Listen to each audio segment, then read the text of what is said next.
song there by Davidson, setting the tone for today's live. I trust you slept easy, woken up well, and you're ready to face this good day. As always, the good Lord has afforded us. Bless the Lord, O my soul. Bless the Lord, O my soul, and everything that is within me. Bless the Lord, O my soul. He who forgives all thy transgressions, and healeth all thy diseases. He redeems thy life from destruction and crowneth thee with loving kindness and compassion. What a way to start the show this morning in, of course, glorifying Him for the beautiful day that He's given us today. Remember, don't get let. They say lose an hour in the morning and you'll be looking for it the whole day. Today we turn our focus on people and politics on what will be happening, of course, with the parliamentary group meetings at State House, and of course also other parties will be having their own consultation meetings. And the decision over the controversial fuel tax and a wide array of austerity measures to plug a huge budget deficit lies with Parliament, which has convened a special session this afternoon to unlock the impasse that threatens the nation's economic well-being. MPs must rise to the occasion and confront the brutal reality of the state of the economy dispassionately and without recourse to party or regional considerations. Now, the facts of the matter are pretty clear. A proposal by the National Treasury to introduce 16% value-added tax on petroleum products was ill-advised and poses a serious challenge to the economy, which is the reason President Uhuru Kenyatta offered a counter-proposal to halve the levy, in effect seeking to meet the public halfway. But this has not gone down well with the Kenyans. President Kenyatta has argued that the MPs chose the easier path when they passed the Finance Bill 2018, which vetoed levying of the value-added tax on petroleum products. That the MPs cannot run away from confronting harsh realities and making difficult decisions. Thus, his argument is that consumers must pay some levy for fuel. That is not possible to run the economy without seeking alternatives, even if that is going to be painful. Well, the argument has always been that the 16% VAT was unjustified. Reducing it to 8% is not any better. This must now be debated soberly. Taxation and more taxation is not the panacea for budget gaps. Alternatives must be found. And we want to hear from you this morning. What do you reckon? You can head over to our Twitter handle. AM Live NTV is a Twitter handle. AM Live NTV, our profile name on Facebook. Make sure, as always, you give us a thumbs up there. And of course, 20686 is our SMS portal. So what do you think will be the outcome of today's deliberations? And of course, also on Thursday will be the ultimate day, the crunch day, for Kenyans to know which way they go with this Finance Bill 2018. And of course, we know the MPs also, they are taking special umbrage with this, with the President, and saying, of course, he shouldn't be cutting on the Constituency Development Fund and a raft of other issues as well as far as the PACs are concerned. So let's see. The discussion will be here today with People and Politics. We eagerly wait for our panelists to join us this morning.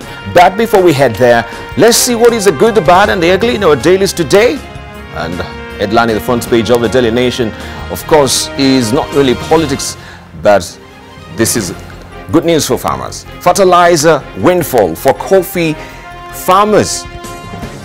It is the splash today. Macadamia and avocado growers to get free seedlings.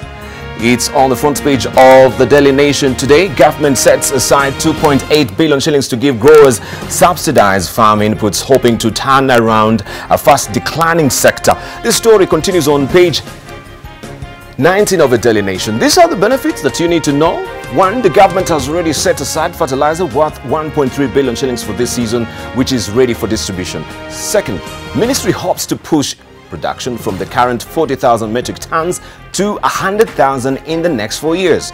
2 million coffee seedlings to be distributed to farmers in the next rainy season. And also on the front page of the Daily Nation, NLC takes over Integrity Center for 1.5 billion shillings. This is what is on the front page of the Daily Nation. The National Lands Commission has paid 1.5 billion shillings for Integrity Center, the building that houses the Ethics and Anti-Corruption Commission in Nairobi. In September the 14th, Kenya Gazette notice, or in a September 14th Kenya Gazette notice, it said the building will be taken over by the government after compulsory acquisition from Tegus Limited. This story continues on page 4 of the Daily Nation this morning, and also still on the front page of the Daily Nation. This is a shocking story from Pumani Hospital. Bodies of 12 staffed or 12 babies found stuffed in boxes. And it says police yesterday stormed Pumani Maternity Hospital in Nairobi after the bodies of 12 infants were found stored in boxes. Governor Mike Sonko, who had made an impromptu visit to the hospital following a tip-off by a caretaker, immediately suspended the administrator Zadok Angaya, obstetrician James Kamau, and a gynecologist who was meant to be on duty. He also formed a caretaker board chaired by Miss Anne Waseke. You can follow this story on page 3 of the Daily Nation. And this is a very telling story, especially when we are talking about the human trafficking. And this is what it is continuing. It continues on page 3 of the Daily Nation. In light of what is happening, especially with stem cells, we know babies are used to actually manufacture a lot of these stem cells. And this could be one, maybe, of the conduits that we have in the country where we know dead bodies of maybe the babies. Also, they're stashed away somewhere, or they're human trafficked to other countries for the generation of those stem cells. So investigations should actually be thoroughly done, I should say, so that we can establish what is really happening at Pumani Hospital. Let's see what is on the front page of the Standard. And this is what we have on the front page of the Standard. Fraud. How KPA staff nearly lost 700 million shillings on land. This is what we have on the front page of the Standard. The company at the center of a multi-million shilling case against Sport Pension Scheme opts for out-of-court settlement as EACC steps in. This story continues on page 8 of the Standard this morning.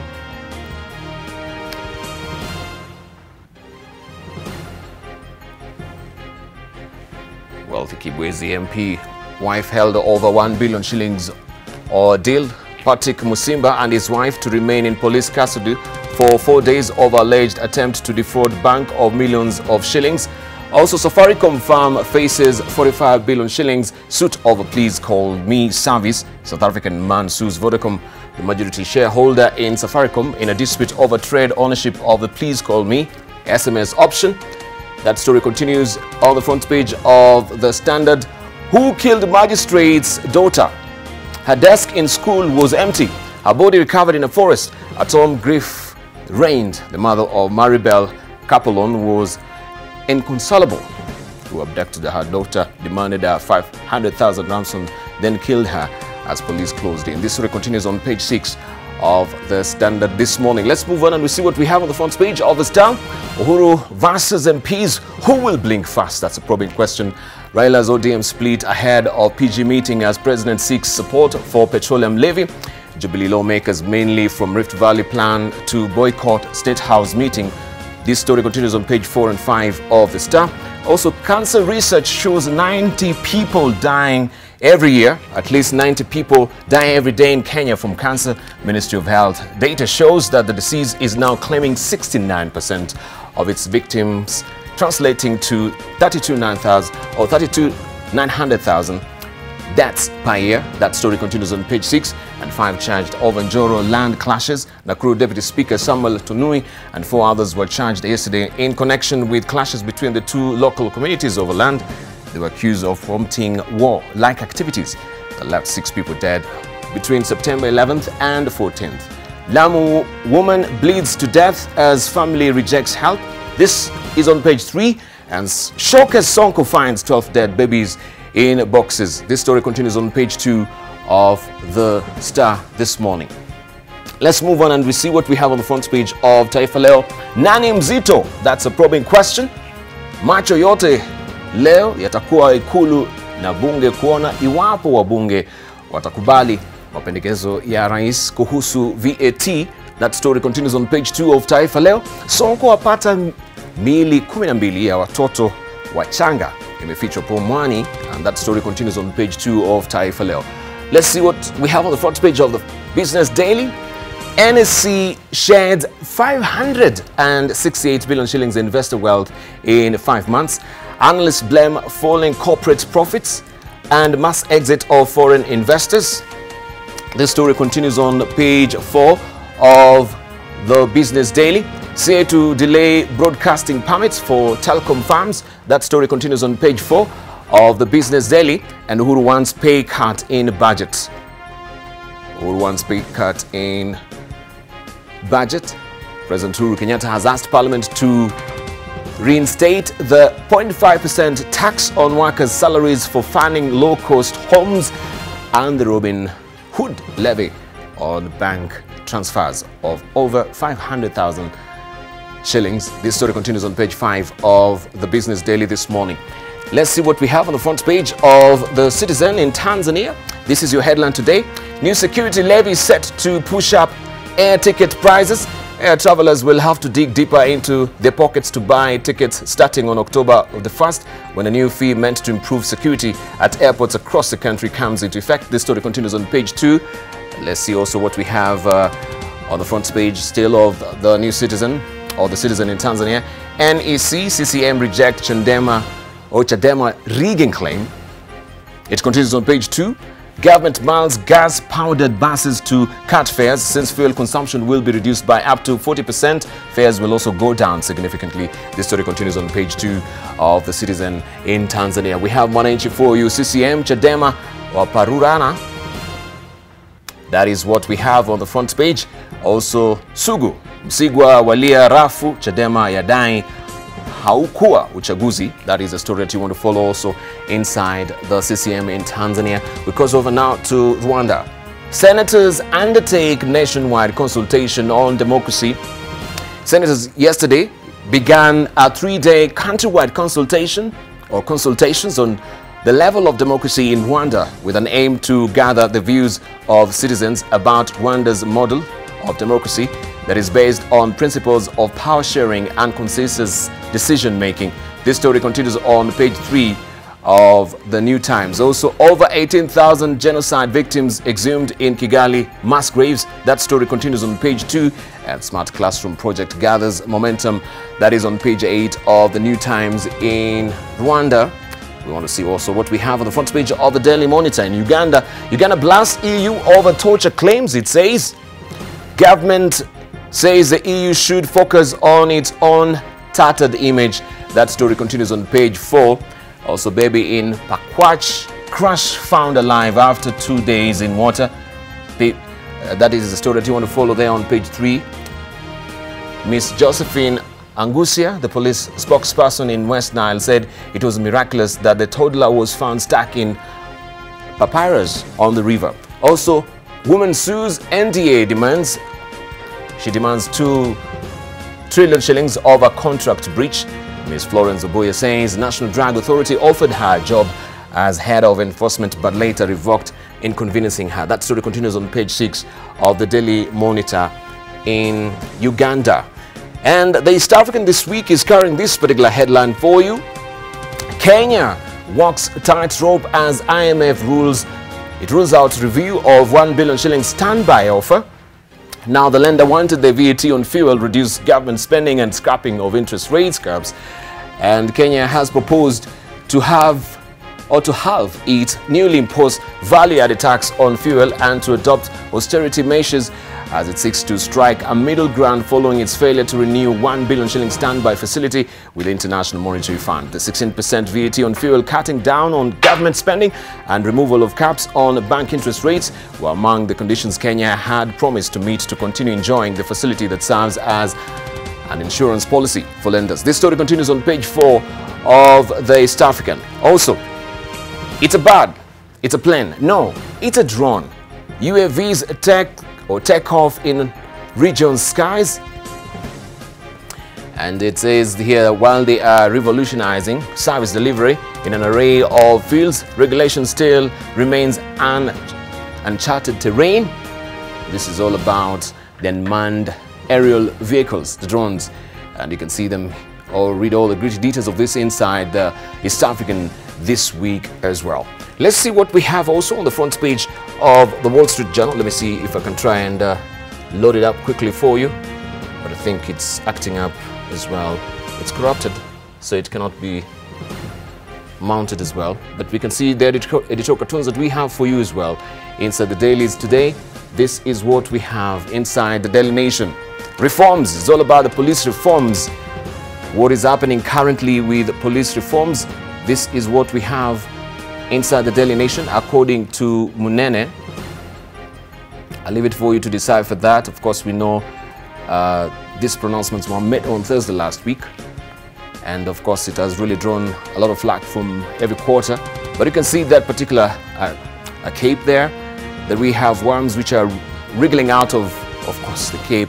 And we have also band-aids, or maybe, tatters. It is in tatters, and you can see Uhuru is the one who's trying to stitch this. So you can also read a very interesting editorial piece today in the Daily Nation by Mashere Gatho regarding to police reforms as well. This is in the Daily Nation. Let's see what we have inside the Star. And this is what Stano has drawn for us today. And this is the narrow skirmishes so far that is being instigated by politicians.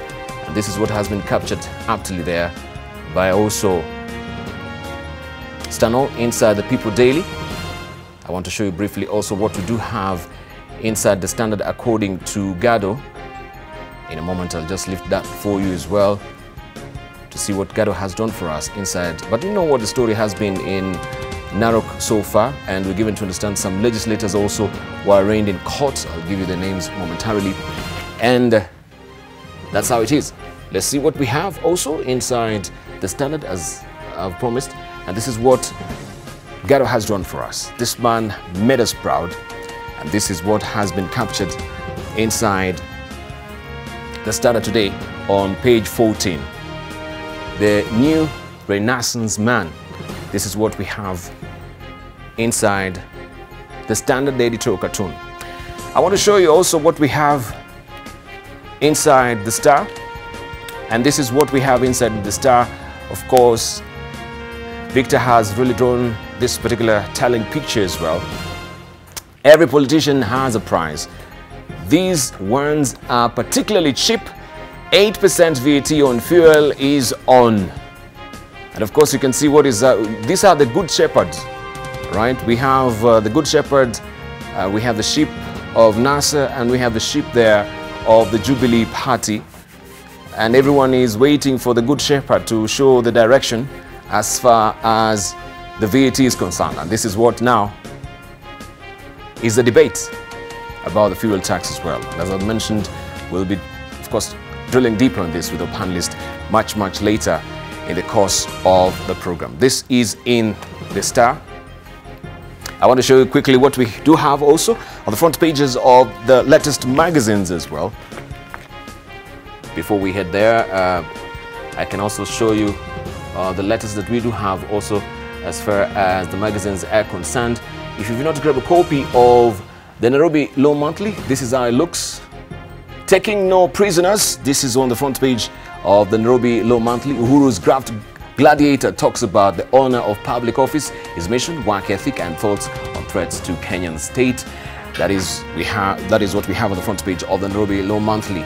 Also, a quick look, I should say, on what we have on the Nairobi Business Monthly. And this is your splash today. Nairobi Business Monthly, Makueni Rising, testimony of the power of people-centered development. This is what we have on the front page of the Nairobi Business Monthly. The African Report is holding this particular cover. This is Christine Lagarde, Managing Director, International Monetary Fund. And of course, this is the institution that is putting also Kenya in a pickle as well. And all the great details of this also is on the East African. The IMF is back. A new role for the funds as spiraling debt triggers alarm. You can grab a copy of the African Report.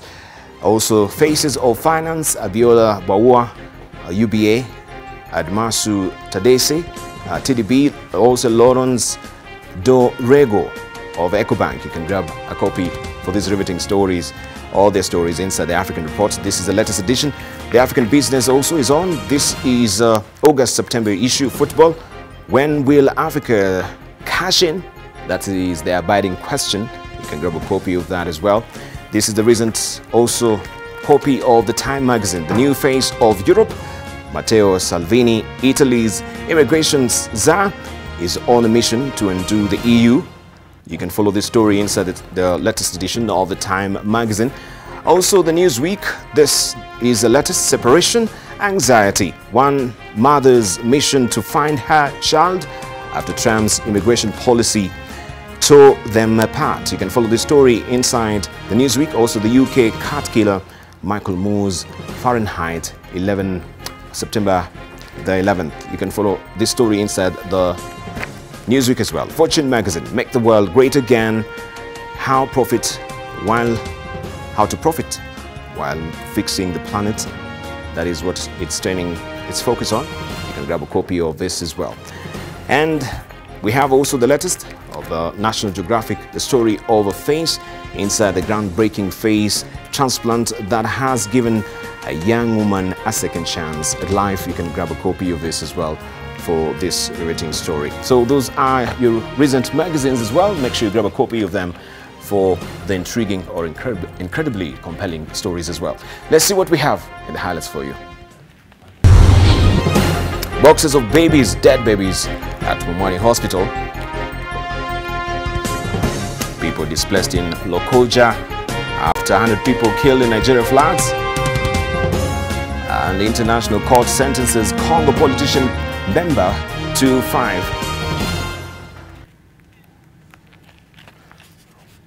Now, in what could turn out to be one of the biggest scandals yet to hit Nairobi's Pumani Maternity Hospital, 12 infants are alleged to have died in their incubators after the facility lost electric power. Senior officials of Pumani Maternity have been suspended on grounds of negligence after Nairobi Governor Mike Sonko allegedly discovered the 12 corpses. But as Charity Mwangi now reports, witnesses say only one baby died. That is the day before yesterday. Sorry. He arrived at the Pumani Maternity Hospital in disguise, his visit allegedly motivated by reports of the negligent nature with which patients were being handled.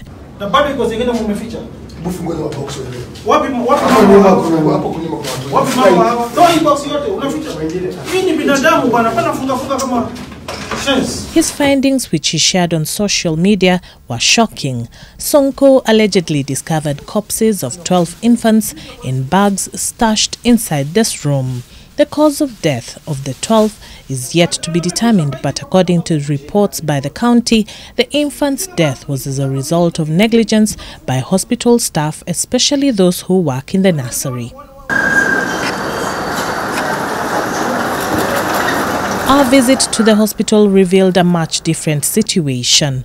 The calmness and absence of dead babies' family members shed some doubt in the narrative. Mothers who did not want their identities revealed told us that they could only confirm that only 2 babies had died yesterday, saying that they knew nothing of the 12.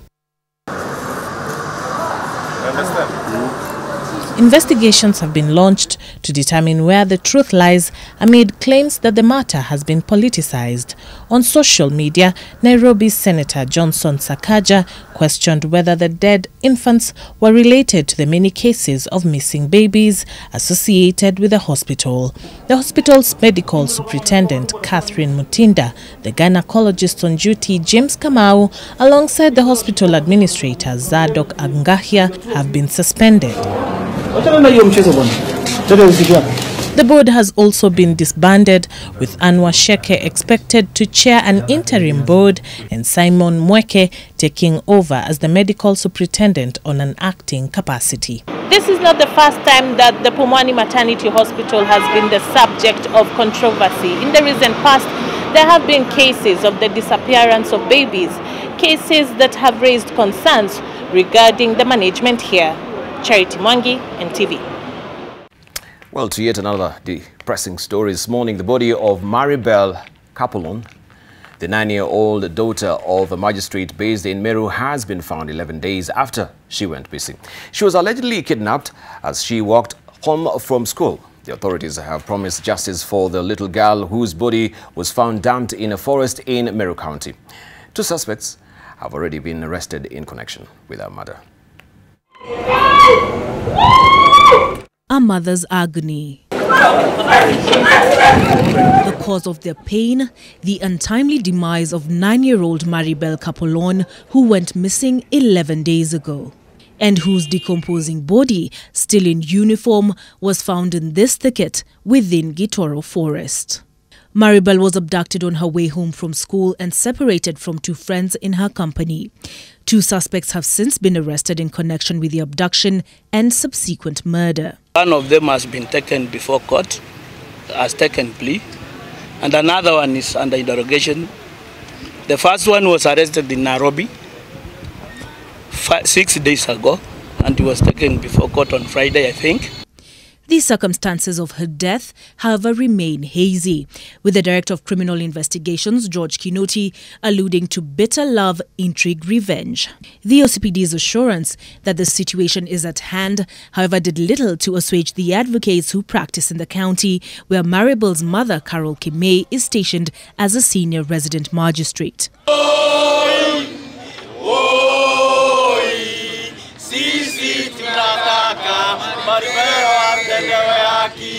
The advocates took to the streets, placards in hand, to demand justice for Maribel. We want an assurance that our magistrates, our judges, as well as ourselves, are safe, and that such a thing does not befall us or any of us again. Maribel's remains currently lie at the Meru Teaching and Referral Hospital, testament to the evil that can take root in a man's heart. If you have a dispute with somebody, you should not divert the anger to small kids. You should go straight to the person who is concerned and you consult or you square it with him, but not our kids. Olive Barrows, NTV.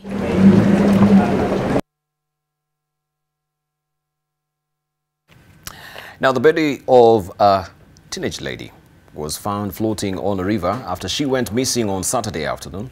18-year-old Lynette Wanjiku, a student at Michuki Technical Training in Kangema Sub-County, was last seen on Saturday in the company of her boyfriend. The deceased is said to have fallen into Madioya River, but her male friends who had accompanied her failed to report, or the friend failed to report the incident to the school management. The college's principal, John Gitonga, said he learned of the missing students or the student on Sunday evening when some learners informed him about the tragedy. Wanjiku's friends were forced to pressurize her boyfriend to reveal what transpired, prompting the authority to mobilize divers for the search of the body. Tumempata, amekufa, tumepatia askari ndio waendelee na kazi yao ya uchunguzi. Kwa meda mtoni huko Madhia kwa force walikuwa accompany na wanafunzi wale wengine, lakini huyo kijana mmoja alibaki naye huko chini. To all students, and especially those who are foreigners who come from far and wide, that whenever they go out for hikes, they need to take some precaution or be guided by the locals.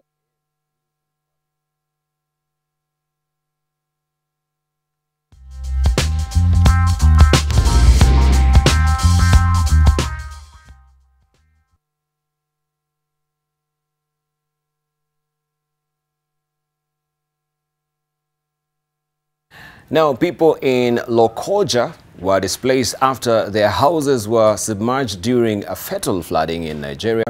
Floods in much of the central and southern Nigeria have killed 100 people across 10 states.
today is also a pivotal day where the parliamentary groups will be meeting, one in status, and of course also will be having consultation meetings within other parties as well.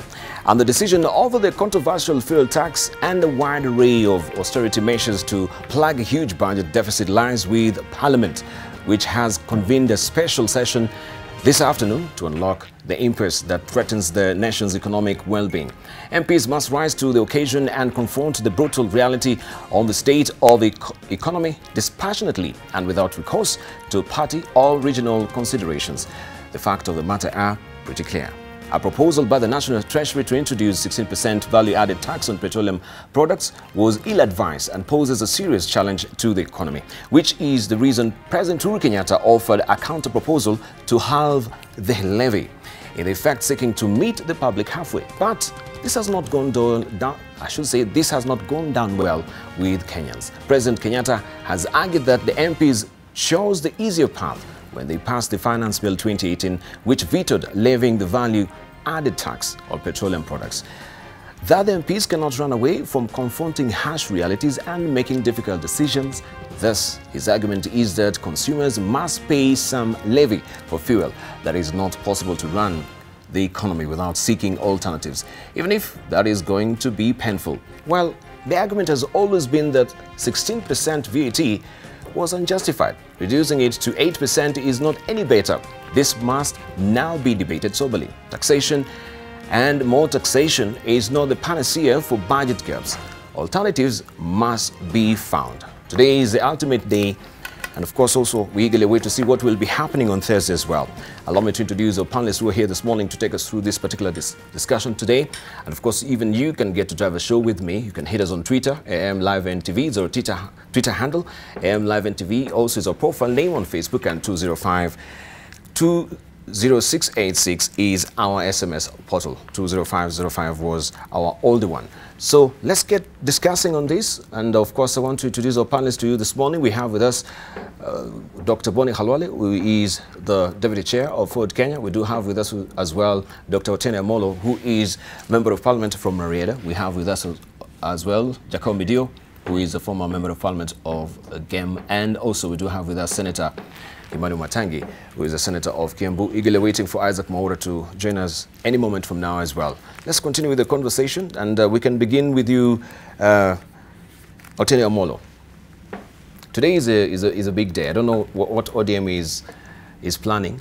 We know Jubilee Party will be meeting in State House. Also, the ANC also have confirmed they'll be having a consultative meeting. I don't know what Ford Kenya has planned as well. Maybe also the Deputy Chair can tell us this morning. But let's just Deputy Party Leader, right? Let's hear from Otieno Amolo. Yes. Thank you. We'll get to know the difference this morning. First, Debarl, and good morning, Kenya. We wake up to an interesting few last days. Days that have, in my view, had mixed situations of happiness and sadness in equal measure. I think we are happy that we've had some very bright moments. Eliud Kipchoge breaking the world record, a couple of other Kenyans winning very big races. And I mean, that's good news. Sometimes we need to highlight such good news because we live in a country of perennial bad news. But the bad news, of course, will always come. You know, there's the sad news of 12 bodies of infants allegedly discovered in Pumani. Yes. It's a matter that is worth investigation because the governor who allegedly discovered them is a man given to melodrama, sometimes stage managed. So you do not know where the truth lies, but we need to investigate. We wake up to a few days where a 9-year-old child of the magistrate in Meru was brutally murdered under very sad circumstances. We wake up to the news we just aired where a university student, I think in Muranga, was also murdered. So we always have good and bad news in equal measure. Back to today. Yes. Today is believed to be a big day, but in actual fact it is not.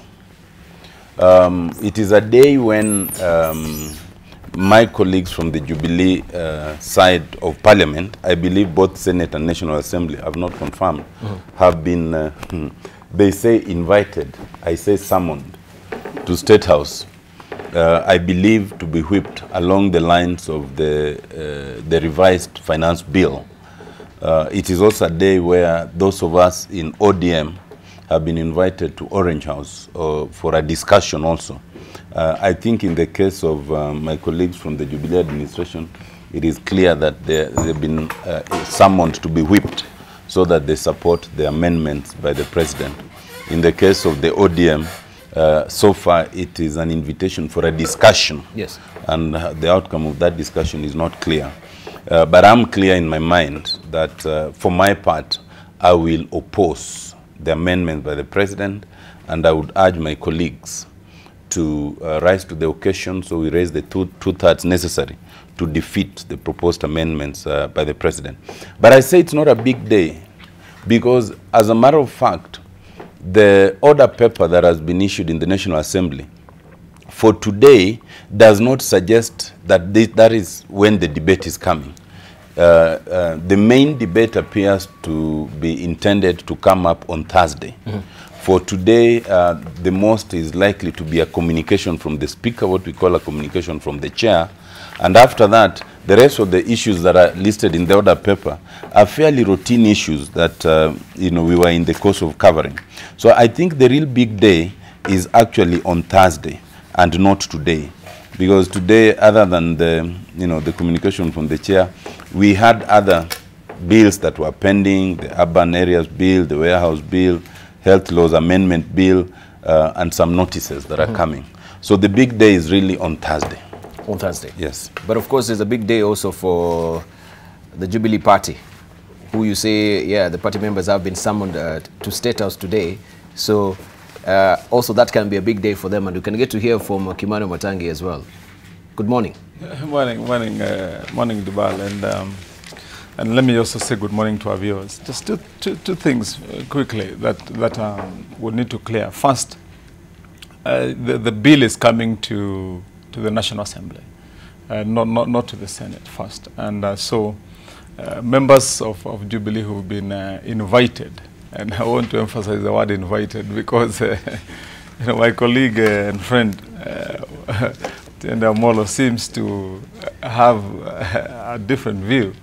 I don't know how he got the information that there are summonses, but I can tell you that the invitations, Debarl, it's members of the National Assembly who've been invited. Yes. For that PG.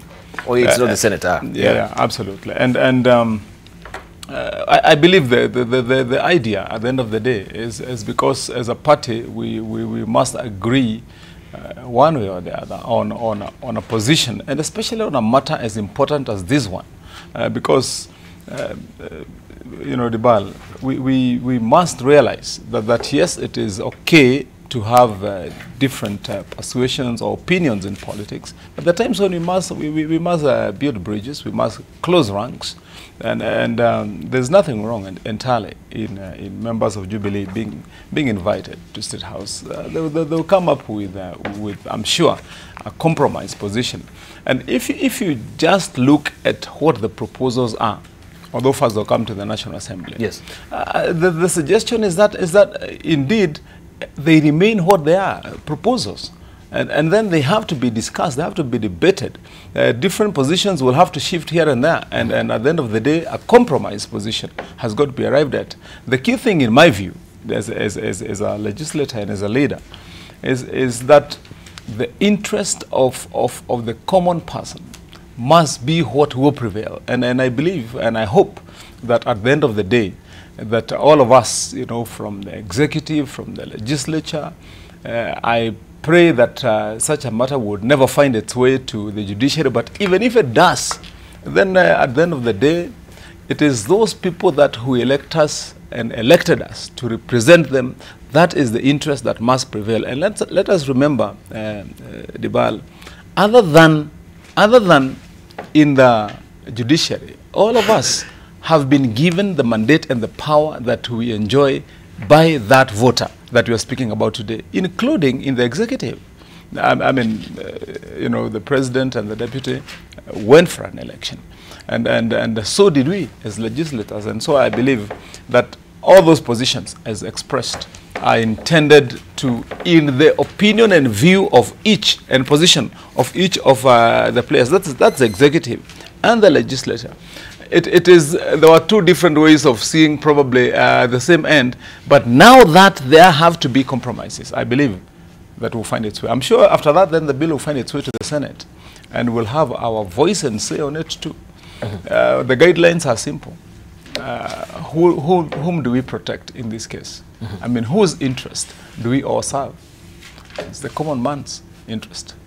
All right. Yeah. Let's hear from Boni Khalwale. Good morning. Good morning, my brother. Unajua hii ni mambo ya wajumbe bana. Jacoy and I, we have nothing that we can do. We can say many things, but as usual, members of parliament cannot listen to us. But other parties are they're actually holding consultative meetings in regard to this. Of course, you have your party representation in parliament as well. So that is what we want to know from that position. We you know, as the deputy party leader of Fort Kenya, I cannot go and impose myself or my thoughts on the parliamentary group of Fort Kenya. But that does not mean I have no ideas about how we could manage this. I have serious proposals. Yes. The point is this. We are inside a hall. There are two cardinal things. We must come out of that hall, and we should avoid any attempt to make it end deeper. We stop digging and plan how to come out of it. As we do so, Kenyans, you must remember that there is a robust parliamentary budget office led by a very knowledgeable woman in that parliament. She's called Phyllis. Very brilliant woman. And members of parliament deliberately refuse to make use of that particular department in parliament. Had they, then what happened would not have found its way to where we are. Because before the budget, there is something called the budget policy paper. Yes. This budget policy paper usually is analyzed by that parliamentary budget office, and members who care can easily be informed by that analysis and approach budget making with a lot of common sense and pragmatism. Secondly, as that means members of parliament have a case to answer. They owe us. Why didn't they make these decisions? Why didn't they come to terms with this impending problem at the right time? The second person to blame is the executive. The president took over the office when the debt of this country was 1.8 trillion only. Yes. Now, in 6 short years, he has pushed it to 5.1 trillion shillings. Not that borrowing is bad, but he should have borrowed knowing that we would have to repay that money at some time. In fact, not some time, at the agreed time, and that during that payment, some cash would be coming out of the projects that had been financed by this borrowed money. He did not have that foresight. So where are we? We are inside that hole. We must stop digging. Government must stop borrowing. 2, we have to plan of how to come out. And this is now where my comment becomes relevant. Members of parliament, stop burying your heads under the sun. You must help the executive to come out of that hole. Granted that he made a mistake by borrowing, but we must help him as parliament to come out of that hole. What do we do? But in the moment, I propose that you stand in your position and ask for a point of order and request the Speaker of the House to suspend the sitting of the House. Suspend, not adjourn. You know the difference. To suspend the sitting of the House. Once it is suspended, you retreat and not go to parliamentary group meetings. Parliamentary group meetings, parties are going to take hardline positions. There will be an attempt from State House to whip Jubilee members not to embarrass the president. That is not what we want. You suspend the sitting of the House so that, one, you have a Kamkunji, and then the Kamkunji informs the leadership of the House to go and talk to the president. I know there are a lot of good people, you included and Mwaura here. who will be guided, no, Maura is in the Senate, who will be guided by the interests of the common man. But there are many of you who will be opposing simply because somebody has started something called CDF. The problem is bigger than the little projects that are funded by CDF. So you need to put your interest aside, agree that we now should go to Parliament with a strategy to rationalize budget, which will include you must remove all unnecessary expenditure. And you know it is there. It includes, my brothers and sisters, you sitting with the president telling him, yes, we are accepting setting aside CDF, but also, Mr. President, can you go and sack all unnecessary employees, especially the cabinet, what? They're called cabinet the chief administrative secretaries. Those are unnecessary things. Thank you. They are just meant to massage the egos of members of parliament who lost the election. So you agree before you go to the House. The president removes those unnecessary things, and there's a lot of stuff we can do. Then once he removes that, we also remove CDF.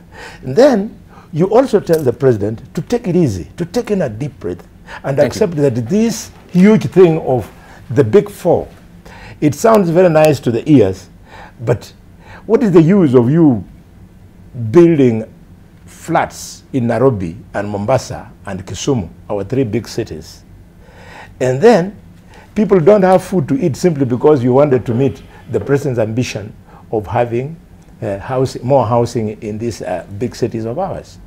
We need to make those sacrifices instead of just talking.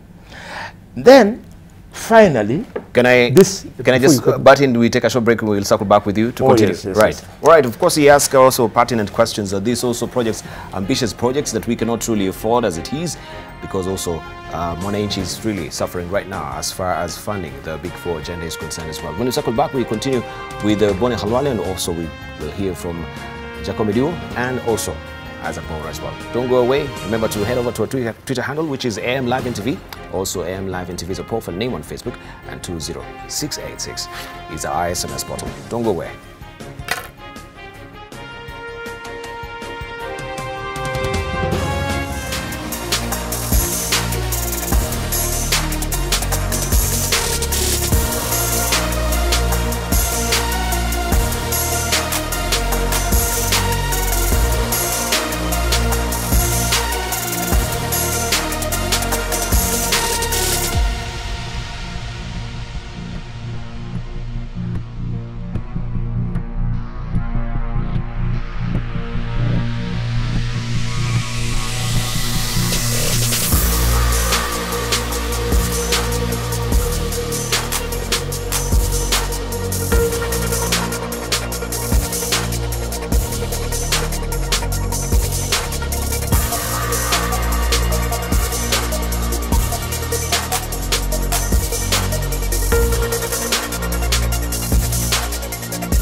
Welcome back. You're watching People and Politics here on AM Live, and I'm holding court this morning with Dr. Boni Khalwale, who is the Deputy Leader of Ford Kenya, also Dr. Otenda Molo, who is a Member of Parliament from Marieda. We do have with us as well Isaac Mwaura, who is a nominated Senator. We do have with as well this morning Jacob Dio, who is the former Member of Parliament from Gem, and Senator Kimani Wamatangi from Kiembo as well.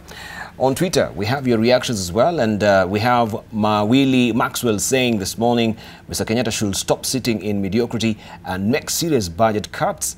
Also, we have Wilberforce Ondato saying, tell the President in scrap of CS or to scrap of CS's posts, they are draining our funds for nothing. Also, Jack Adienge is saying our politicians have always failed to meet Wanjiku's aspirations. The faltering economy exemplifies this failure, and MPs may not put Kenya above party individual interests, yet they know the damage caused by the gimmickry. And we have Caleb Mugondhiga saying, as long as you touch the funds of MPs, they will act united to shoot down any proposal. So our president will today see the start of a major revolution.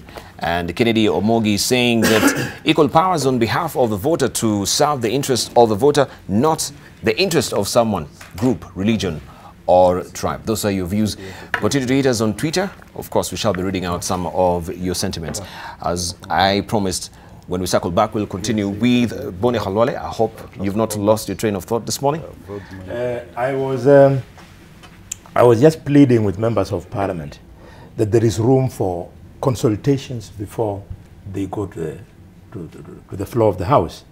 And they should make proposals to the president and emphasize that the thing is bigger than him. He needs to carry all of us, and all of us are represented by MPs. I have said they must remove chief administrative secretaries. CDF should not just be halved, but it should be removed. And any money available should be channeled through the county governments, the way the constitution is aligned. And then the issue of commissions or Tindamolo.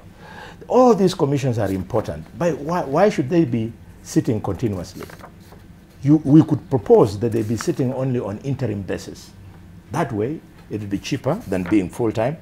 Then we have the long-term approach, and this could include, it should include, the government should go and renegotiate the loans, so that the loans that are borrowed should be restructured. They could be paid over a longer period of time that would be slightly more bearable. And then finally, so that I don't talk too long, the issue of the constitution is an issue which we must address in the long term. I know the Orange Democratic Movement is very keen on adding other positions of Prime Minister, Deputy Prime Minister, Deputy President, and all manenos. Personally, I would be hoping that we amend the constitution so that we make the cost of running government to be cheaper. Right. Just finishing. Make it a bit cheaper. There are a lot of positions that we can do away with. Namely, we can reduce the number of wards, we can reduce the number of constituencies, we can remove all nominated positions, with due respect to Mwaura there. Mwaura, I'm not thinking you are useless, but these are difficult times. The position of woman member of parliament, it is very exciting, but I don't see it adding any color to administration in the country. And then run away from that lie that Kenyans will die if government is not doing certain things. I mean, as government is busy trying to talk about the big four, are they aware that a simple service like making public education qualitative has failed to the extent that almost majority of the Kenyans, even Mamambogas, take their children to academies? Thank you. Yes. Just a minute. You should know that public services in hospitals have collapsed. People would rather their wives deliver in private hospitals. Water is not flowing in the taps. People buy water from hawkers. The police is not able to guard us in the estates. You find now people are living in small communities where you have employed private securities. Those are the basics the government should be giving us instead of telling us about some funny buildings that they want to put up. Okay, let's say from Jacob Midio, because the proposal by the president also is asking Parliament to reinstate the 0.5% on workers' salaries for funding low-cost homes, and also the Robin Hood tax on bank transfers of over 500,000. And we know this particular one also was shut down also by the courts, or it was stayed by the courts for a while. But the president is really insisting on this, especially if we are to realize the dream of affordable housing here in the country, because that is one of the big four agendas as well. But at what expense? 0.5% on workers' salaries for funding low-cost homes. Do you think this is feasible? Well, it is not. I actually think the president is ignorant of the suffering of Kenyans. Sorry to use such absolute word on him, because I think he has been doing a good job. But we have no shortage of knowledgeable people in this country. So ignorance should be no defense to our future.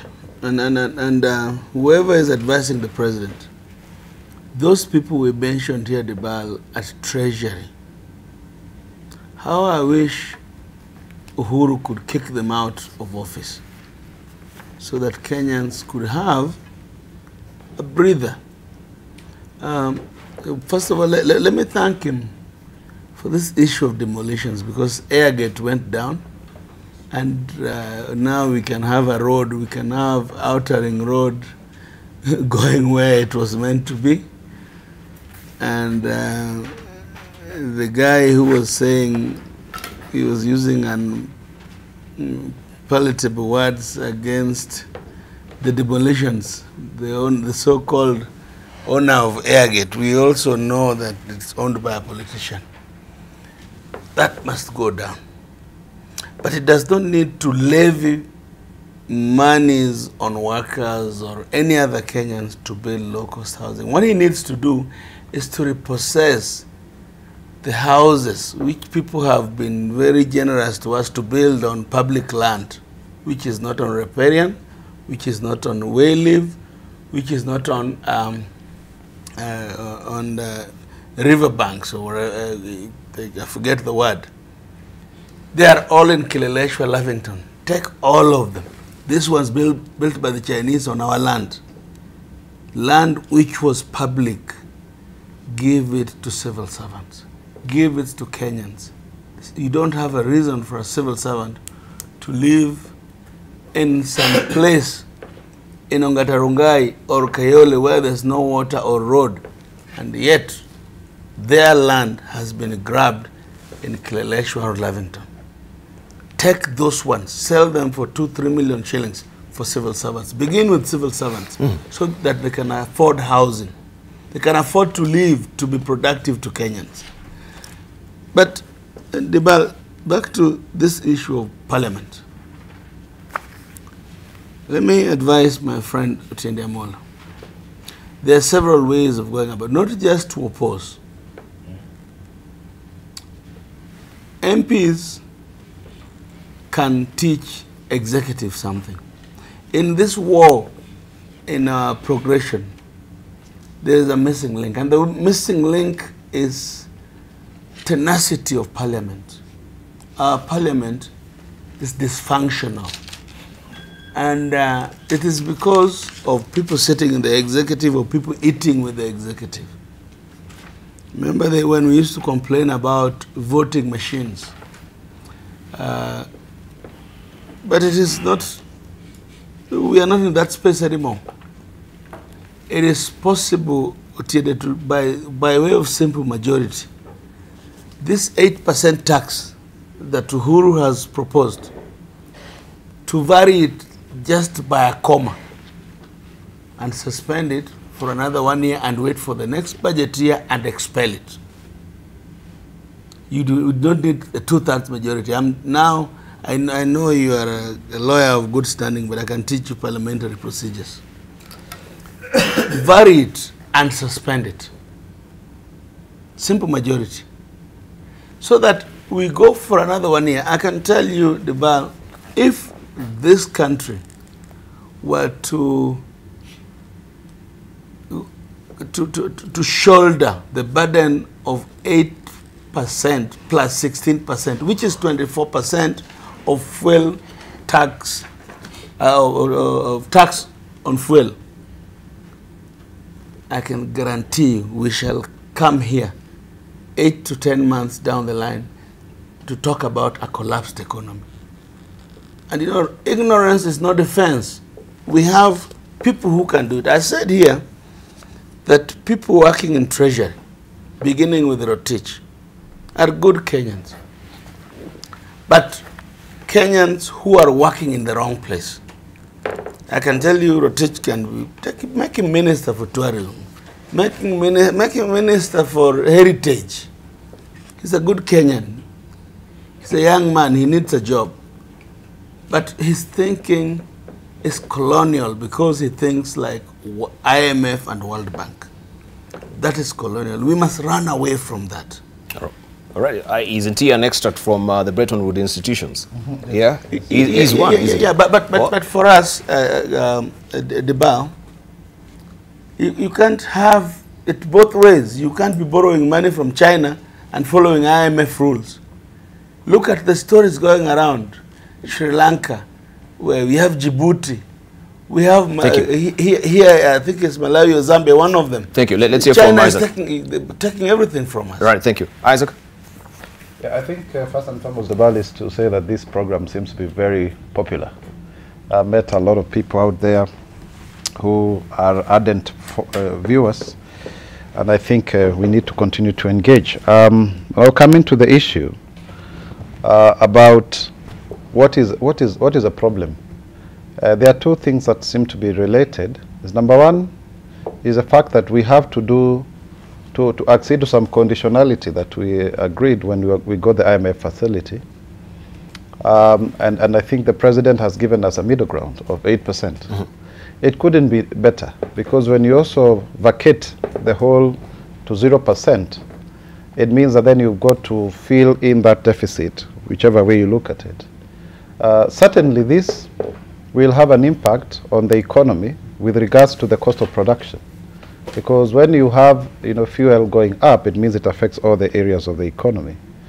And Debarl, I think we need to be careful about the kind of conditionalities that we get as a result of us going to look for credit facilities from either the Bretton Woods institutions or the new lender in town called China.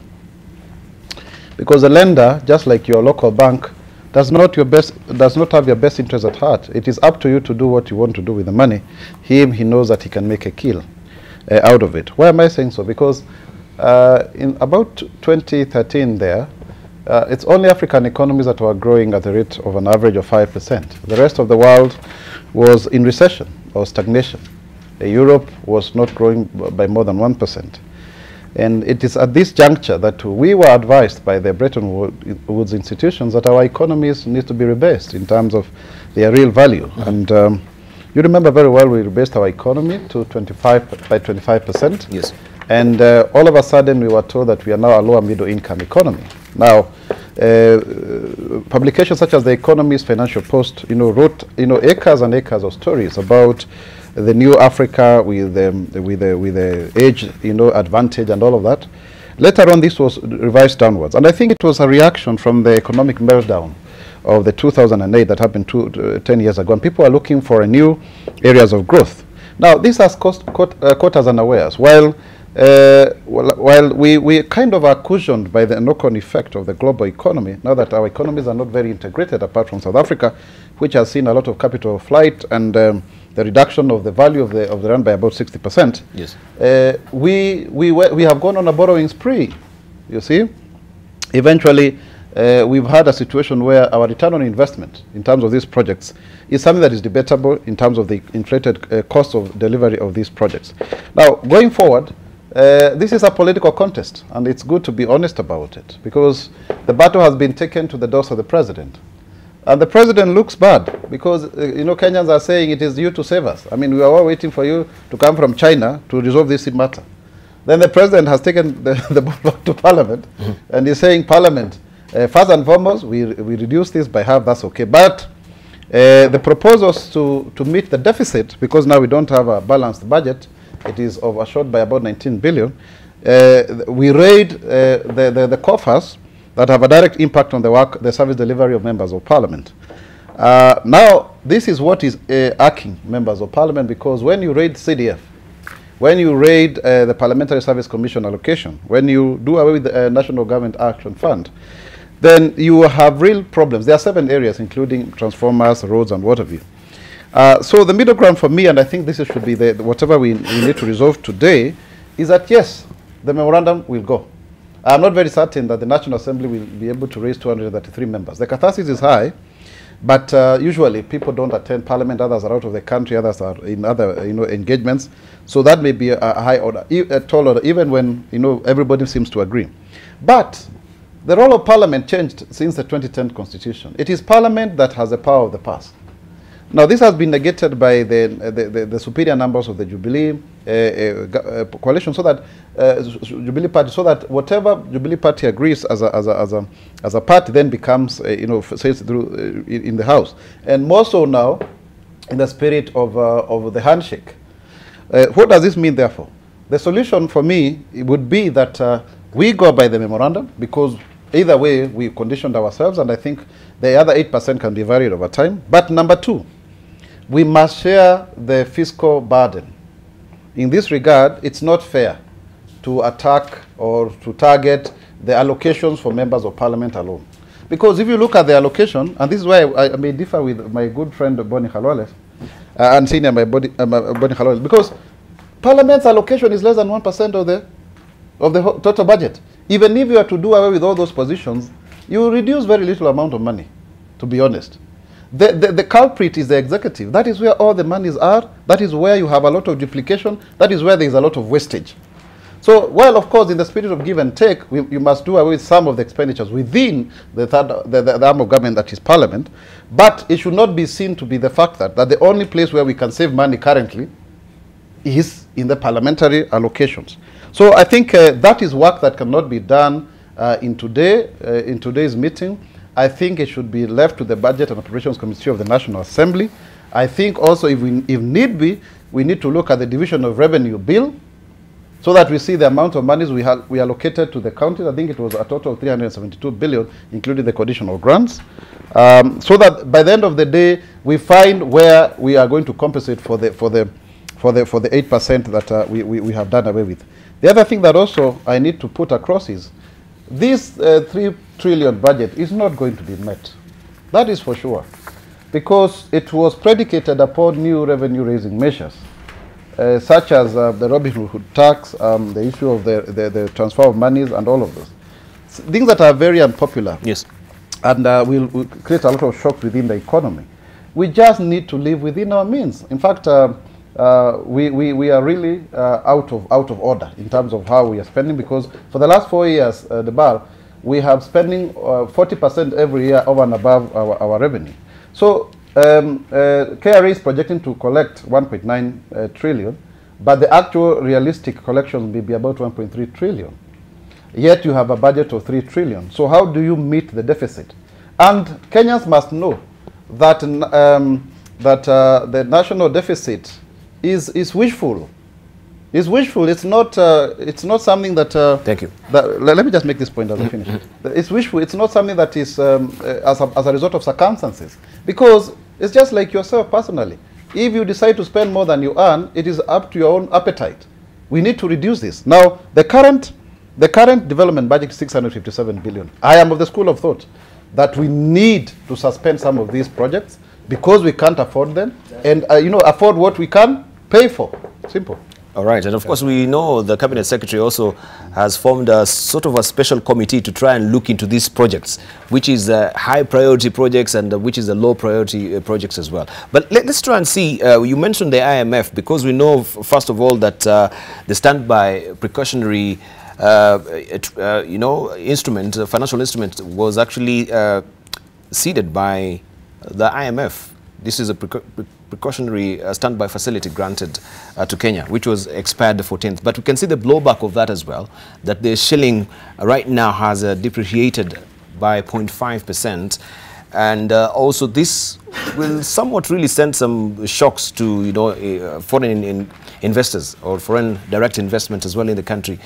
Can we talk about the blowbacks of this? IMF and him, that is the cabinet secretary, choosing not to renew this standby facility by the IMF. What is the way forward? Let's hear from Otinda Molo. Yes, Debarl, we will go into that, but we owe it to Kenyans to delve a little more on this VAT issue, because it's more current to us, it's more relevant, and it's quite more direct. Let me make only one quick point on that IMF thing.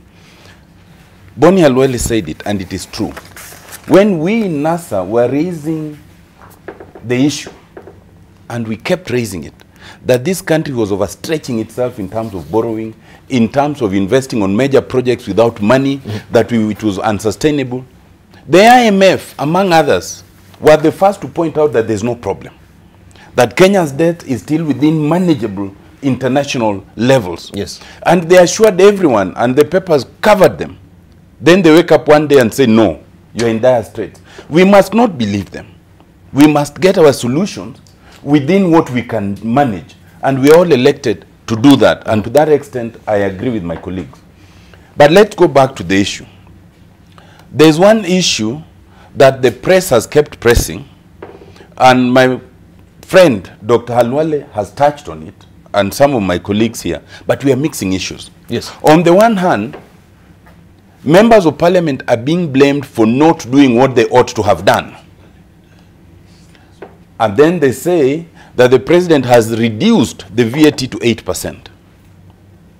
On the other hand, they are saying the members of parliament must stand with Kenyans and now do what they need to do.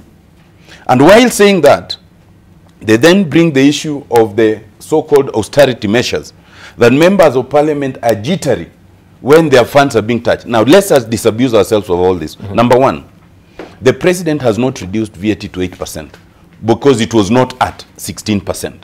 So when the media, even today in the papers, they say the president has reduced it, I don't know where that narrative comes from. Yes. There's a very clear narrative to to benefit the president with the benefit of doubt and besmirch the members of parliament. And it's consistent for the last 5 days. I think it's unfortunate.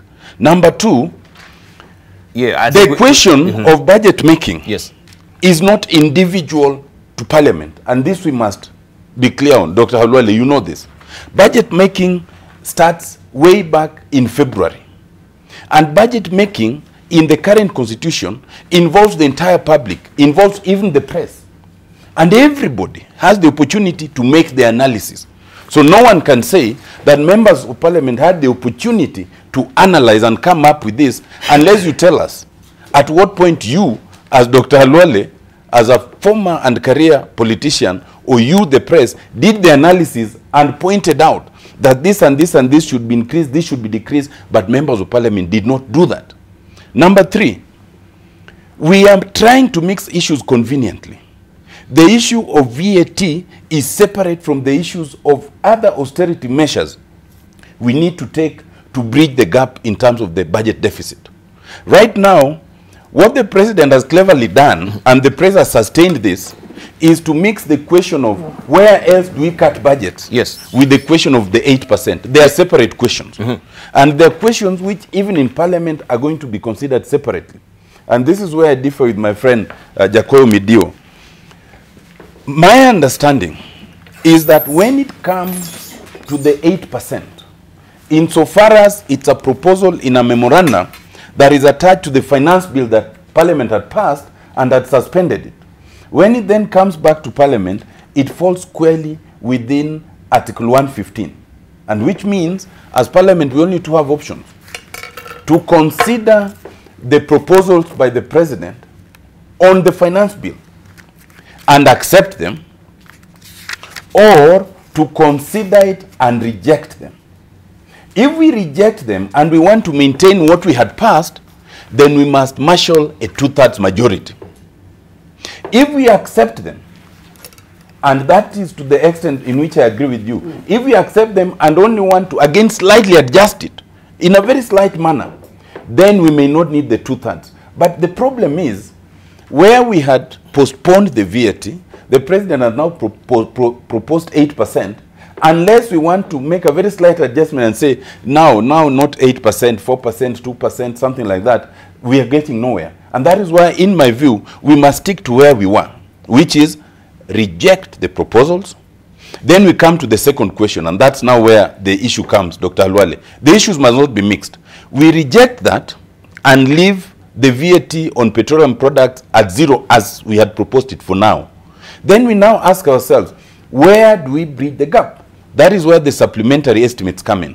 You realize that on Thursday, they have put the question of the memorandum first. Thereafter, they have put the question of the supplementary estimates first. What I had thought they would do was to bring the question of the president's memorandum today. Then, depending on what happens, we allow tomorrow, because tomorrow the budget committee is meeting, to have that discussion, what you are calling the Kamukunji, because the supplementary budget will be presented on Thursday. Now, that's where we can now discuss those other issues. But what they've done is that they put them back to back. I think they put them back to back on the assumption that Parliament cannot marshal the numbers. And I think it's unfortunate. Now, let's come to these other issues. It is not right to say, for example, that members of Parliament are greedy, that's why they are protecting CDF. Do you realize that all the areas that are proposed for reduction does not touch on the individual benefits of a member of Parliament? It does not touch on the salary. It does not touch on any allowance. So how is it a pain to the members of Parliament? The National Government CDF fund is not a member of Parliament fund. It is for the citizens. If you reduce it or you cut it, Halwale, it is not Otienda Molo who will benefit, because I get not a single cent from it. It is only reducing it. Now, the interesting thing about that overall cut is that the cuts appear focused on the devolved funds, on the CDF, on the counties, but not on the executive itself. I agree with you that if we were to go there, once we shoot that down, then we ask ourselves, now where do we need to save now? There are many. There are quite many. I mean, let's start with what's on the nation. Right. The National Land Commission is said to have just paid 1.5 billion to acquire Integrity Center. And it is said to have been under compulsory acquisition. Now, if you look at the article in the Nation itself, yes, you will see two interesting things. One, and we all know this, that Integrity Center was taken over by the DPF upon the collapse of Trust Bank. And because Trust Bank and Trade Bank were involved in all sorts of dubious things, and it became necessary to take it over. Yes. Most of the institutions that were taken over by the DPF, it becomes actually a state property. How the DPF sold it back to private entities, I think after 21 years, yes, and why it sold it, for those now private entities to sell it back to government, is something that needs to be inquired into. But more fundamentally, under the Constitution, when you compulsorily acquire anything, yes, you are required to pay the market value. But the market value by the said owners was 400 million in 2013. Okay. So why would you pay 1.5 billion? Now, if we went that way, I could enumerate to you at least 14 specific measures which, in my view, should in addition to what Boni Halwele said, should be considered. But let's not mix issues. Let us focus on that bill, deal with it, then let's come back and ask ourselves, what are the areas of savings that we require, including in terms of numbers of cabinet secretaries, the numbers of chief administrative secretaries, the numbers of PSS. In some ministries, they're up to 4 or 5. Yes. You know, there are so many we'll areas. look at that. Yes. But let's say from Kimani Omatangi, because I wonder, we need to look at the options on the table as well.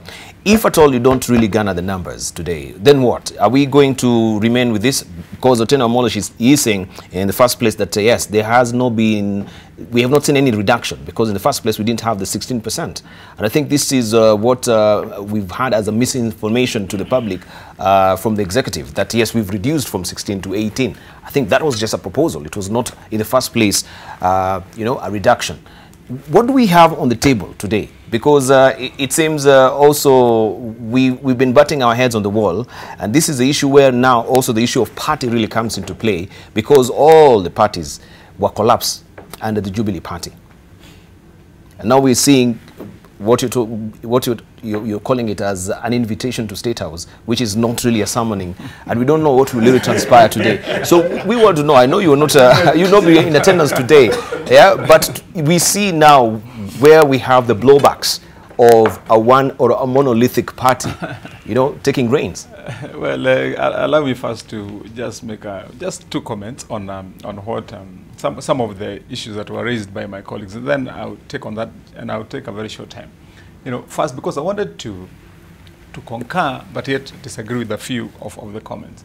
And Debarl, it is important that first we look at or ask ourselves, how have we gotten here? And I believe, if you recall, all the times when this matter has come on the table, I have been consistent on one thing, that I believe we have not been right as a country for a long time, not only now, with the policy that we have pursued in managing and growing our economy. We have, you know, Debarl, it is true, and it has been wrong that we have persistently only relied entirely on either loans, debts, taxes, foreign funding to manage to grow and sustain government spending, period. I mean, we have not thought differently at all. I mean, ask yourself, for example, when did we sit on this panel as we are looking at issues and either debate on what has been done in terms of either economic incentives in incentivizing, for example, investors who would come here and vibrate our economy such that we would have probably more capital injection in our own economy locally, and which, of course, even if you are to tax people, Debarl, you can compare with many other economies, you would say you're making taxation less painful. I mean, look at, for example, like a case like Dubai. If you go to Dubai, it's not that they don't tax people. They tax people. But they're taxing people against the backdrop of a serious drive by government to ensure that they have invited and incentivized so much foreign investment within that country, such that the activities and the amount that you generate within that economy, even if you tax those people, then it is not as painful as it is. And that's why I think that that's one of the things that we have to look at. And let me just make one point. For example, look at when we were introducing the 16% VAT on fuel, and ask yourself, in the projection, how much was being projected that it's going to be raised within the current budget? 75 billion. Now ask yourself, Debarl, what is the value, net value, in assets and worth of the richest Kenyan today? Or even expand it, the richest business. 75 billion is peanuts. It's peanuts to, or comparable to, what you would compare between the top richest 50 Kenyans. And so you'd be asking yourself, when we have made this argument here, even if you are to be introducing this to fund that budget, and let's go back to that argument. I asked in our other debate here, for example, if you say to a company, for example, like Kenya Breweries, like Safaricom, who collect from Mama Mboga, from the matatu operator, from a tout, and from the richest person, and together they amass a whole profit of 20 billion, and you tell that person that your taxation percentage is, for example, 15%. And then you go to a business that operates probably here within Nairobi, selling fruit juices and has a whole base capital of probably 50,000, and you tell them your taxation percentage is 15%. Now, what are you saying to that economy? What are you saying to that policy? Yes. You are saying that you have your priorities absolutely wrong. I mean, you are incentivizing one part. You are actually making it more possible and more gratifying for the big collector to continue dominating the rest. And then you focus on the wrong areas to collect taxes. I just wanted to make that point which I would want to finalize with this. Look at, for example, the question that we have had on the table of pending bills. And pending bills, as a member of a committee which have sat in public accounts for a long time, even with Boni Halwale, right now, Debarl, the report that is out from the controller of budget is that pending bills within counties are over 100 billion. But that is counties. Who has asked today how much are pending bills in national government?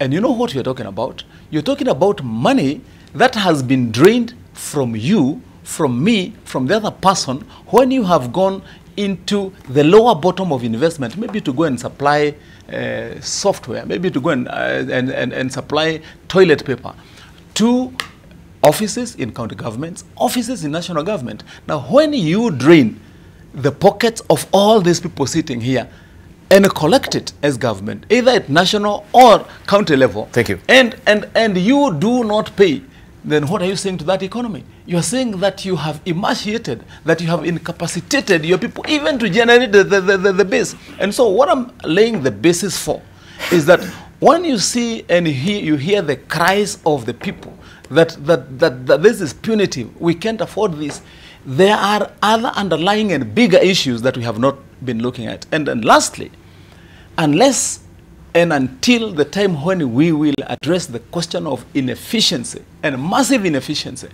and massive incompetence and duplication within spending of governments at both levels, we are saying nothing.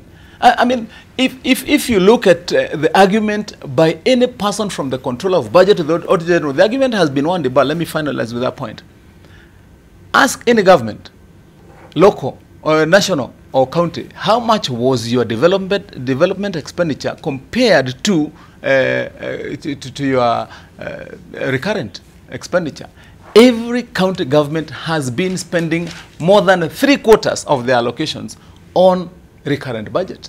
If you give a county 7 billion, they will be using more than 5 billion on recurrent, only 2 on development. Now that tells you that on that ratio, the consumption is way much higher than what you're investing to grow your economy. So if that is the same scale at national government level, because that's how it goes. Remember when we tried to institute the handshake, the golden handshake, it was because all our monies were going into recurrent expenditure. So what you're saying is that you cannot sustain such a ratio and then hope that you can be able to manage it only by inviting people to come and give you a loan. We must think out of it and say, this is time now to grow our own economy. Once we start doing that, then things can change. Okay. Let's hear from Jacob Bidio. So what is the way forward? Because we've heard Otenda Molo mentioning that he's got like 14 issues that we can consider as far as, you know, austerity measure is concerned as well. Because we need to have solutions as well. We've been talking good game about this, and I think Kimani Matangi, you remember also, we actually here looked at the manifesto of Jubilee, you know, blow by blow, and seeing what they've been able to achieve within the given 5 years, you know, in the first term that they had, right? And you could talk about the conducive environment that we have for investors as well. But do you think even right now, what is really happening in the country with the wanton wastage and, of course, the corruption that also is just a runway in this country, that investors also will be confident? No. Let's just we'll come to you. Let's just hear from Jacob. Debarl, first of all, I must complain. I think you give Omatangi too much time. He can't talk for 10 minutes and not put Uhuru on the spot over this issue. This is an issue that Uhuru took an oath to protect Kenyans of. Omatangi is not in the advisory committee. No, but he is talking to the public.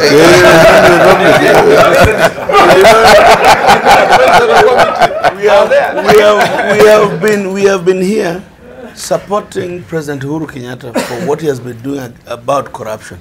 Like today, let me send him to stop the theft of the 1.5 billion over Integrity Center and go after the law firm. This law firm of Aden, Wetangula, it's doing very wrong things about this Integrity Center. This is the same story that I think, was it 2 years back, we were talking about the Integrity Center? We have been talking about it for about like 10 years.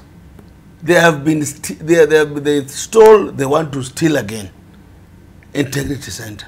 And you know, the irony is, Integrity Center is where anti-corruption sits. So the thieves are within anti-corruption colluding with this gentleman called Aden of Aden and Wetangula law firm. But we must mention it because it's on your paper. You can't even argue with me because. But I need any evidentiary documents from. Oh yeah, that has been tabled in. Let's just have the paper on screen as well. Side my story there. Yeah, it's in front page. Yes. Yeah. You know me, I don't know how to mince words when I see something wrong. I know this is 1.5 billion. He could begin with by just taking it back. Stop them. Arrest this gentleman called Aden. I know him. He's crafty. What they have done here it's wrong on Kenyans. Begin with this because we are looking for money to save our economy. Secondly, let me just say that, you know, it is interesting. If you look at the tapes of last week, the two senators here, the Mzungu from Ruiru here, and Senator Matangi, they have changed tune. The executive is culpable. We must talk it, because I think that's what Kenyans expect of us. You don't wake up at 4 a.m. to come and sugarcoat. You say the truth. Let me tell you this, Debarl. The MPs, I do not believe the MPs can raise the 2/3 numbers. So I was teaching Otiende how they can beat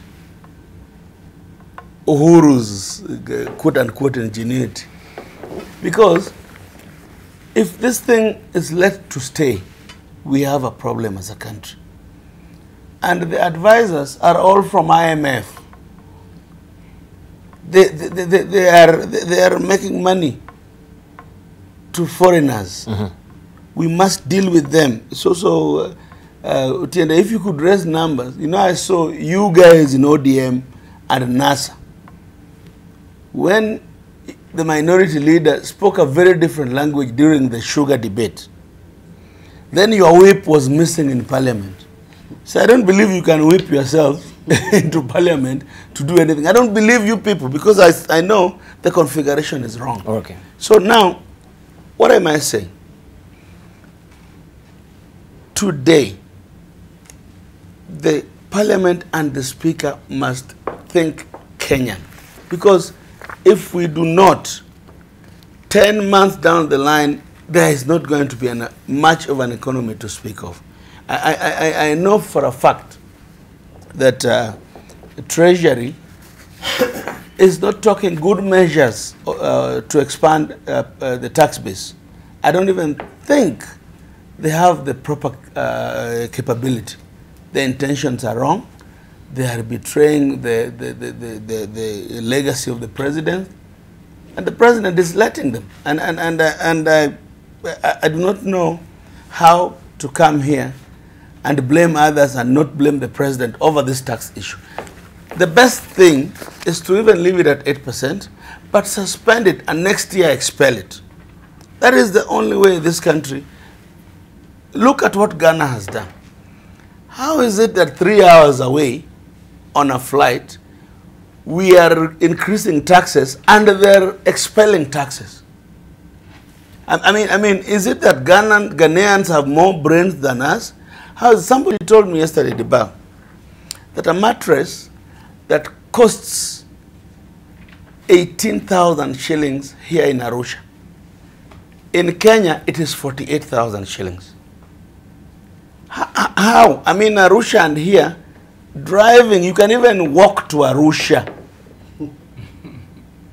Here at the border, what are we doing? How is it that Kenyans are now buying goods? Cement. If I want to build something in Game, I buy cement in Busia town because it is from Uganda and it is half the price of what Kenyans are selling it. Something is wrong. The president may just not know.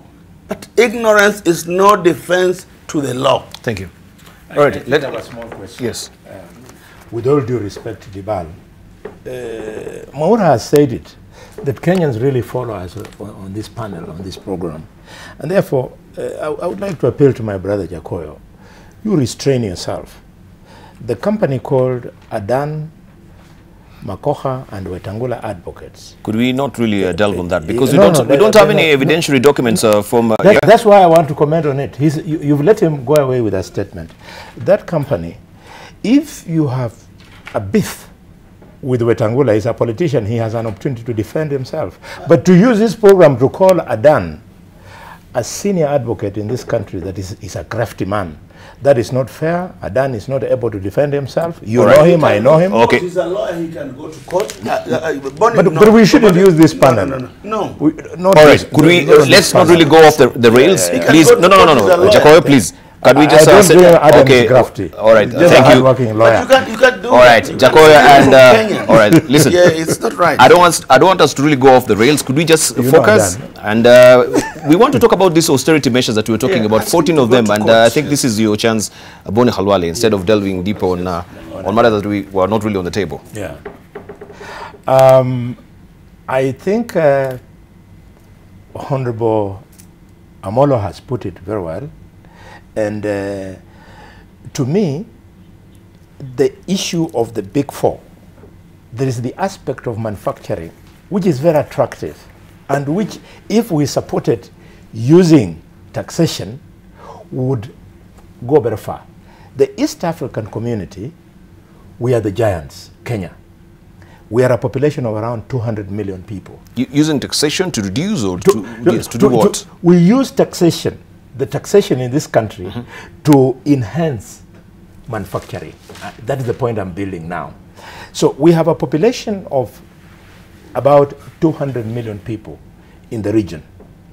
So if Kenya can make the cost of doing business affordable, attractive, by making it enabling rather than restrictive, then a company, for example, like Toyota, would move its plant from Japan to Nairobi.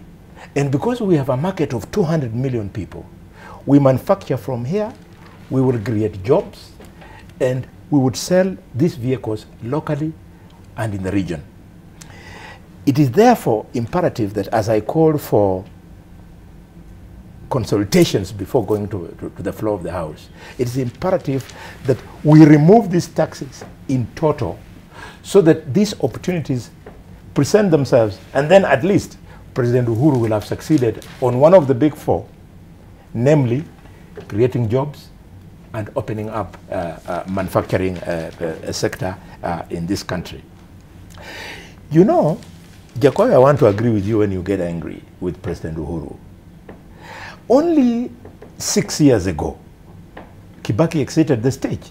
And by the time he was exiting, he had managed to move Kenya from prescriptions of IMF and World Bank, because when we took over in 2003, Jacob, you remember, we were under a prescription of structural adjustment programs. Kibaki removed it and left at an economy that was growing at 7.1%. And now, in 6 short years, Senator of Kiambu, President Uhuru has now taken the country back to prescriptions from IMF and World Bank on VAT. It is very regrettable. And this is why I think great minds, and you're there, Wamatangi, Amolo, Moura, you go and sit as leaders of our nation and carry out a conversation that we can't go back to prescriptions of the World Bank. And these cuts by the president must be supported. Dear members of parliament, you must support it. If the 8% will be an interim measure that enables us now to start moving out of the hole, support it. And when I say this, I'm being trolled on social media that I'm saying good things about President Uhuru because I'm looking for a job. No, I already have a job. I'm a full-time practicing politician. It is a very busy undertaking. It's a free job that is not paid. Yeah, but you see, let me tell you. It's pension. Let me tell you. For the years that pension is from the earlier job, not the one for the years that I've been As a bullfighter. For the years that I've been in Parliament, and I'm glad all of you are now in Parliament, you have the experience. The money you get from Parliament, you are merely a conveyor. That is true. You just convey it to go and buy coffins, you go and settle bills, you go and pay school fees. Okay. So if the reason of you being in politics is because you're looking for a job, please talk to me. The money there, you're just a conveyor.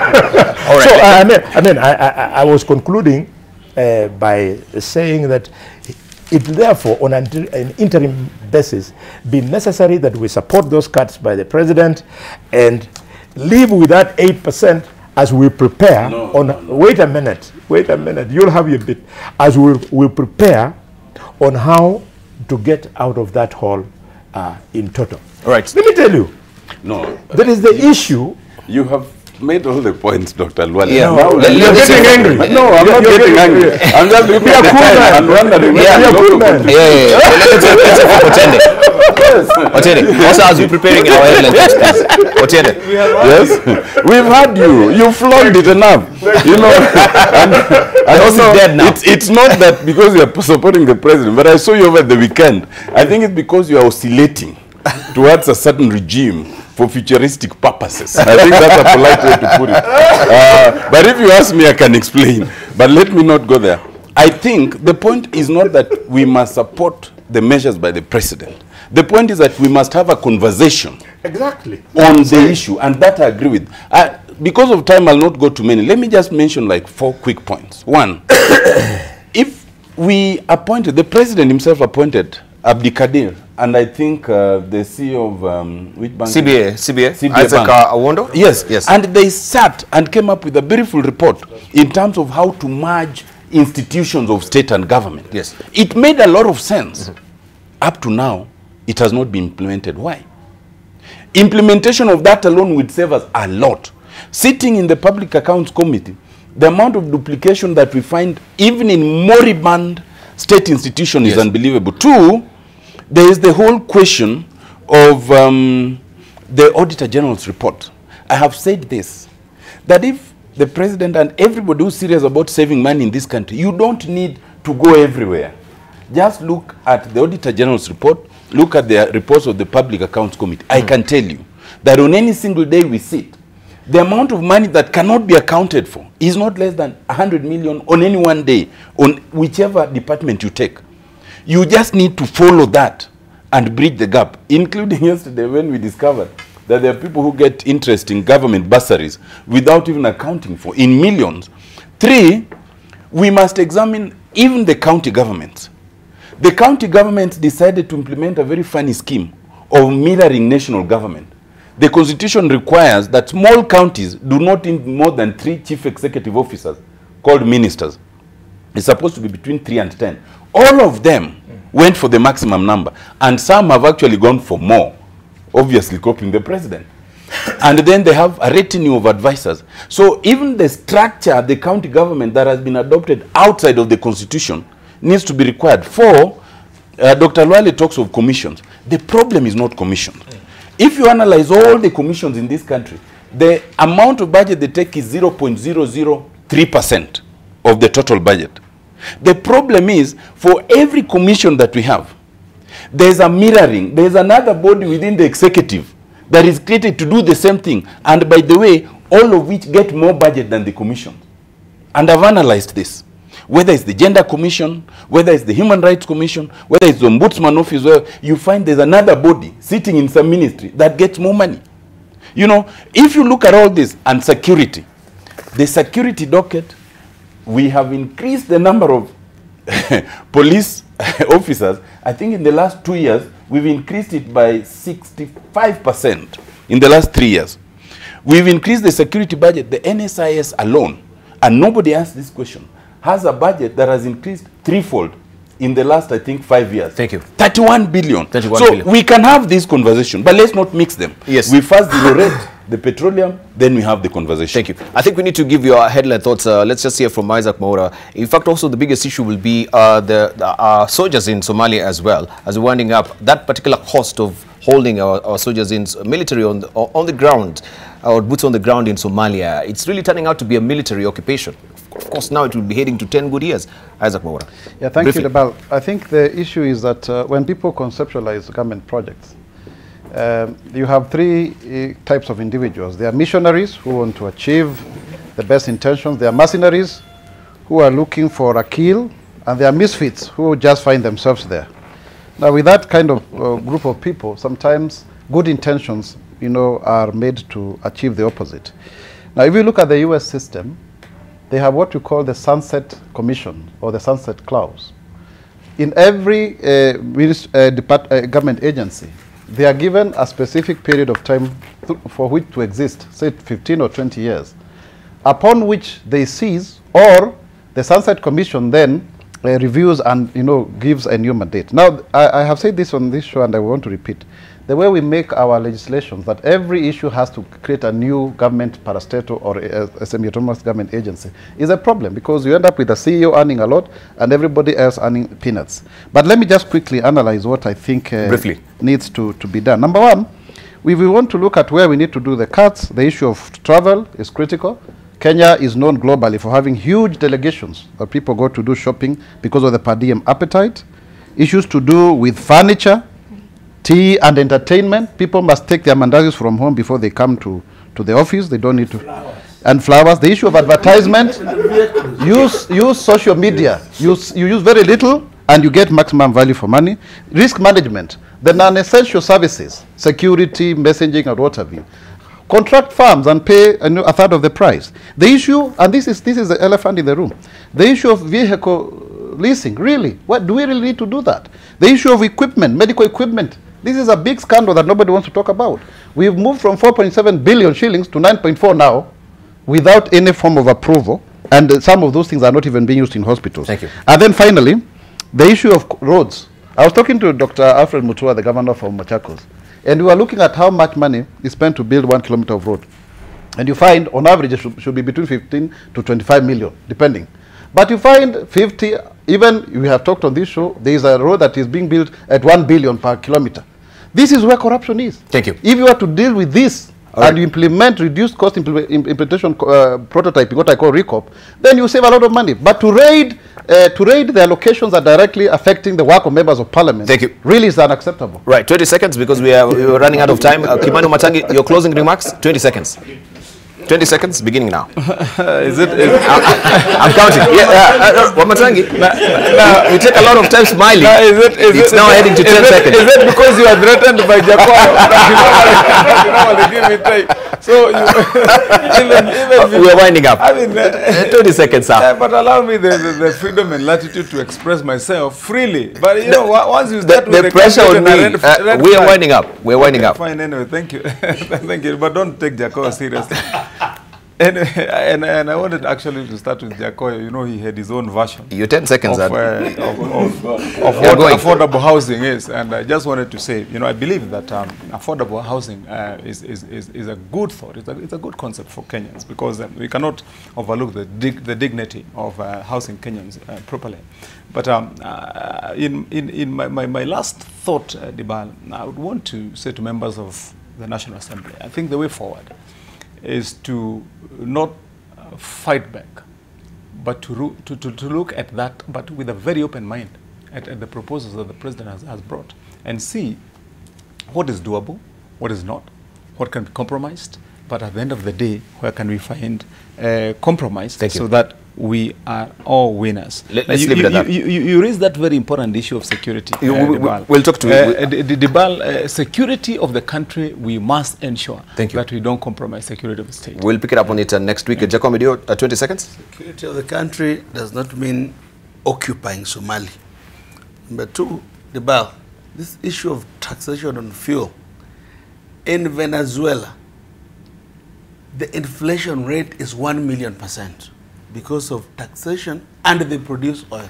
So it is not something we can. My last 1 second, Bonnie, I apologize, but law firms are entities, not individuals. So whenever I mention the thieves, if a law firm is thieving, don't cry too much. Thank you. We'll leave it at that. Let's hear from Atene Amolo. Mine is only for my brother. Halwale, I'm glad that he's taken my advice on going Mandarin with a Mandarin collar. But my advice is on a second issue, that Article 148.8 does not allow a person to be deputy president for more than 2 terms. So do not believe members of your nation that they can come together with the possibility of the current deputy president supporting them and remaining deputy. It would be unconstitutional. Thank you. All right, Boni Halwale. All right. Briefly, 30 seconds, 20 seconds. Boni, I'll leave that for another day. Amolo, I'm such a small thing. When I speak, nobody listens, so you shouldn't don't be worried about what I say. You're my friend. But my point is this. My point is the government. You must ensure that you give judicial officers, magistrates and judges maximum security because of the nature of their work. Look, this little girl, Maribel Kapolon, has lost her life, not because she offended anybody, but probably because of a judgment that the mother might have made as the magistrate in Meru. We must give security to judicial officers. It's very, very important. All right, lastly, 20 seconds. Isaac. Yeah, I think mine is not political. I just want to congratulate again my friend Irongo Kagata. He got married over the weekend, and it was a colorful. The president came and we had a very good time. So you're the best man, huh? Of course I was, and I was very happy. And also all those bachelors in parliament, let them also get married. All right, thank you. Let's leave it at that. Thank you so much for your valued company as well, and of course for your contribution this morning. We really do appreciate. This conversation can go on and on and on, and we'll leave it at that. So we eagerly wait to see what will be happening on Thursday, and of course we'll pick up on this next week on People and Politics. Thank you for your valued company. Living with Us is up next.